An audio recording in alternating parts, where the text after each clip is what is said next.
बिस्मिल्लाहिर्रहमानिर्रहीम। अस्सलाम वालेकुम स्टूडेंट्स, आज का हमारा टॉपिक है capacitance due to the spherical plate capacitor.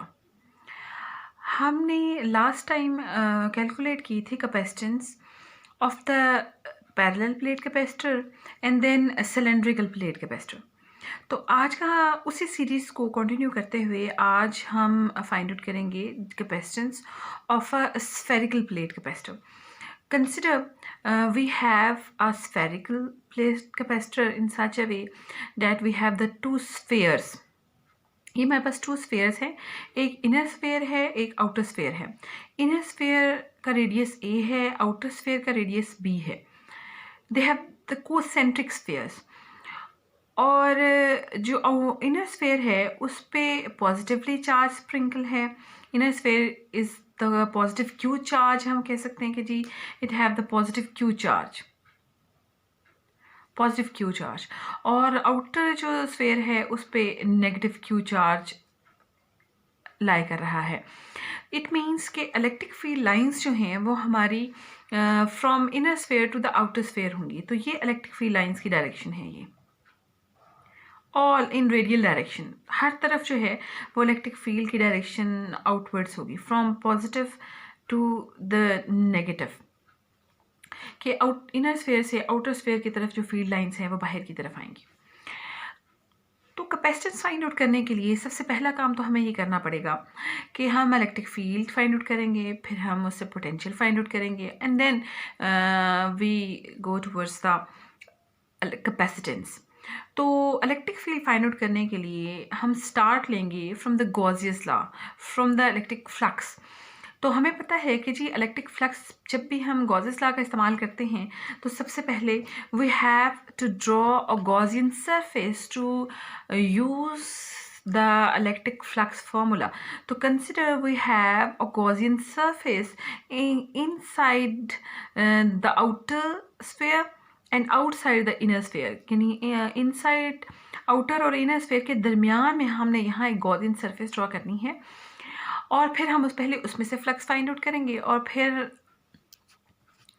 हम इलेक्ट्रिक फील्ड फाइंड आउट कर लेंगे। तो ये जो गॉसियन सरफेस है इसका रेडियस है स्मॉल r।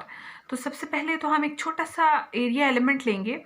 इस स्मॉल ये जो गॉसियन सरफेस है इसके ऊपर मैं एक छोटा सा एरिया एलिमेंट ले लेती हूँ, डी ऑफ ए। ये तो इस एरिया एलिमेंट का जो नॉर्मल है वो एरिया एलिमेंट की डायरेक्शन जो है वो ये है n unit vector. n unit vector and electric field both have the same direction. It means the angle will be 0 degrees. तो हम सबसे पहले इलेक्ट्रिक फ्लक्स लिखेंगे through this part of that Gaussian surface और फिर हम इसको टोटल इंटीग्रेट कर देंगे तो हमारे पास टोटल इलेक्ट्रिक फील्ड निकल आएगी, इलेक्ट्रिक फ्लक्स निकल आएगा इस पूरी गॉसियन सरफेस में से। So from the definition of electric flux dFi is equal to E dot D of A। तो अगर ये है स्मॉलर एलिमेंट का एरिया और E और D के दरमियान जो एंगल है वो है हमारे पास जी E D of A cos of 0 degrees. तो यहाँ से हमारे पास आ जाएगा जी E D of A D of I। और अगर मैंने टोटल फ्लक्स फाइंड आउट करना है इस पूरी गॉसियन सरफेस में से तो I have to integrate, perform the integration on both sides of a close surface. So ये हमारे पास आ जाएगा जी phi E flux is equal to E D F A area. अब मैं इंटीग्रेशन जब एरिया पे परफॉर्म कराऊंगी तो area of that Gaussian surface, अब ये एरिया ऑफ द स्फेयर है और एरिया ऑफ द स्फेयर जो है और रेडियस इसका स्मॉल आर है तो हम एरिया ऑफ द स्फेयर हमारे पास होता है जी E dot 4 pi R square. तो ये हमारे पास इलेक्ट्रिक फ्लक्स आ गया फ्रॉम द डेफिनेशन। तो मैं इसको इक्वेशन 1 का नाम दे देती हूँ।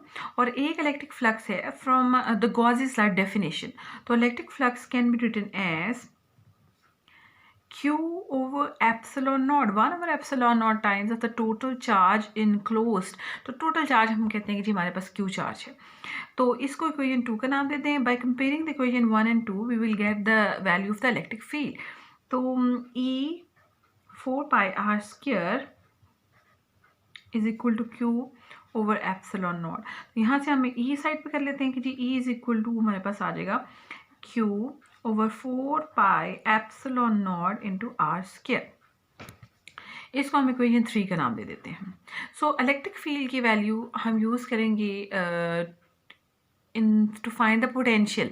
तो पोटेंशियल और इलेक्ट्रिक फील्ड का जो आपस में रिलेशनशिप है वो हम लिख सकते हैं कि जी to find the electric potential we have the formula V is equal to V is the line integral of electric field EDFS। तो यहाँ से हमारे पास जो इंटीग्रेशन है फ्रॉम लोअर लिमिट, जो छोटा आपके पास सर्कल है वो A है और जो बड़ा सर्कल है जो बाहर वाला प्लेट है वो हमारे पास B है रेडियस। तो A से लेके B तक और गॉसियन सरफेस दरमियान में लाई करिए। सो A से लेके B तक हमारी लिमिट आ जाएगी यहाँ से। और अब हम इसमें इलेक्ट्रिक फील्ड की वैल्यू पुट करेंगे और DFS जो कि हमारा डिस्टेंस जो है वो अलॉन्ग द रेडियल डायरेक्शन है, तो हम इसको DFR लिख सकते हैं। So V will becomes equal to A to B Q over 4 pi epsilon naught into R square into DFR। तो DFS की जगह मैंने DFR लिख दिया और E की मैंने यहाँ वैल्यू पुट कर दी है। सो जी ये हमारे पास Q over 4 pi epsilon naught को मैंने बाहर निकाल लिया है और 1 over R square D of R इसकी हम इंटीग्रेशन इस पर परफॉर्म करेंगे। तो 1 ओवर आर स्क्वायर को r-2 की शक्ल में हमने लिख लिया। तो V is equal to Q over 4 pi epsilon naught, इसकी इंटीग्रेशन परफॉर्म कराऊंगी, पावर में मैं एक ऐड करूँगी और उसी चीज़ से डिवाइड भी करा दूँगी। तो ये हमारे पास बनेगा जी r-2 + 1 ओवर -2 + 1। तो यहाँ से हमारे पास A से B तक की लिमिट आ जाएगी। तो V will becomes equal to, यहाँ से -2 + 1 माइनस से देगा तो मैं इसको बाहर लिख लेती हूँ, Q over 4 pi epsilon naught आ जाएगा। और यहाँ से हमारे पास आ जाएगा जी r -2 + 1 -1 दे देगा तो वो 1 ओवर r आ जाएगा। 1 ओवर r A से B तक लिमिट है जी हमारी। तो अब हम इसकी लिमिट पुट कर लेंगे। तो V will becomes equal to -Q over 4 pi epsilon naught, यहाँ से आ जाएगा जी हमारे पास 1 over B minus 1 over A। अब इस माइनस को मैं अंदर जाके मल्टीप्लाई करा दूंगी तो B माइनस में चला जाएगा, A प्लस में चला जाएगा। तो हम इसको थोड़ा सा रीअरेंज करके लिख लेंगे, प्लस को पहले और माइनस को बाद में। तो Q over 4 pi epsilon naught 1 over A minus 1 over B आ जाएगा। अब ये इलेक्ट्रिक पोटेंशियल आ गया हमारे पास। Q बाय V, इस V को मैं यहाँ ले जाऊंगी और बाकी सारी टर्म को उठा के दूसरी साइड पे ले आऊंगी। तो Q ओवर V जो हमारे पास बनेगा, Q over V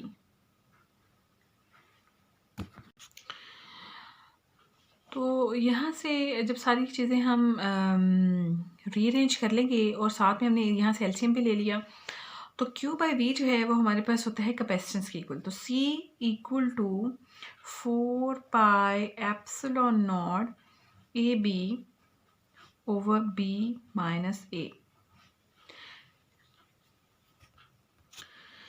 So that is the capacitance of a spherical plate capacitor। It means कि जो capacitance है it depends कर रही है the two radii, the radius of the inner sphere A and radius of the outer sphere B, and it also depend upon the medium between the two plates। तो capacitance of a जो spherical plate capacitor का हमारे पास formula ये आ गया। इसी से हम isolated sphere को भी एक्सप्लेन कर सकते हैं। हाँ जी, कैपेसिटेंस अगर हमने फाइंड आउट करनी है आइसोलेटेड स्फेयर की, तो आइसोलेटेड स्फेयर की कैपेसिटेंस के लिए हम फार्मूला यही वाला इस्तेमाल करेंगे। V is equal to Q over 4 pi epsilon naught 1 over A minus 1 over B। तो आइसोलेटेड स्फेयर वो होता है, आइसोलेटेड कैपेसिटर स्फेयर कैपेसिटेंस वो होता है जिसमें सिर्फ आइसोलेट मींस कि सिर्फ एक ऐसा कैपेसिटर जो सिर्फ एक प्लेट पर मुश्तमिल हो। वैसे तो फिजिकली ऐसा कोई पॉसिबल नहीं होता, लेकिन इसका मतलब ये होता है अगर हम इसको फॉर्मूला ड्राइव करना चाहें तो आइसोलेटेड का मतलब ये होता है कि आप एक प्लेट को उठा के इन्फिनिटी पे ले जाएं। तो इनर स्फेयर जो है वो पॉजिटिव है, आउटर स्फेयर जो नेगेटिव है। तो आउटर स्फेयर नेगेटिव जो आउटर स्फेयर है उसको उठा के हमने इन्फिनिटी पे ले जाना है। तो जो इनर पॉजिटिव स्फेयर बचेगा वो आपके पास एक आइसोलेटेड स्फेयर बचेगा। तो इसको हम थोड़ा सा सिंप्लीफाई कर लेंगे। तो V is equal to Q over 4 pi epsilon naught और 1 ओवर A -1/∞। b जो डिस्टेंस है वो इन्फिनिटी पर होगा, तो यहाँ से हमारे पास आ जाएगा जी v is equal to Q/4πε0 into a। और जब हम यहाँ से Q/v साइड पे करेंगे तो हमारे पास बनेगा Q/v equal to 4πε0 into a। और ये जो Q/v है ये तो हमारे पास कैपेसिटेंस है, so capacitance is equal to 4πε0 into A. So that is the capacitance of the isolated sphere capacitor. तो आइसोलेटेड स्फेयर कैपेसिटर अगर होगा तो उसमें सिर्फ और सिर्फ एक कैपेसिटर होता है, दैट इज़ ए, और ये उसी के रेडियस पे डिपेंड करती है and also depends upon the medium, कि आपने किस मीडियम में ये प्लेट रखी हुई है। So that's all about the isolated and the spherical capacitor. अगर आपको क्वेश्चन ये आता है कि जी find the capacitance of an isolated spherical capacitor, तो आपने यही क्वेश्चन फुल स्टार्ट से लिखना है और फिर टिल एंड तक जाना है, यानी यहाँ तक तो कैलकुलेट करना ही है और उसके बाद फिर यहाँ पे आना है। और अगर पूछा जाएगी जी सिर्फ कैपेसिटेंस फाइंड आउट करनी है आपने स्फेरिकल प्लेट कैपेसिटर की, तो फिर यहाँ तक क्वेश्चन कंप्लीट हो जाता है। So that's all about the spherical capacitor. Thank you so much.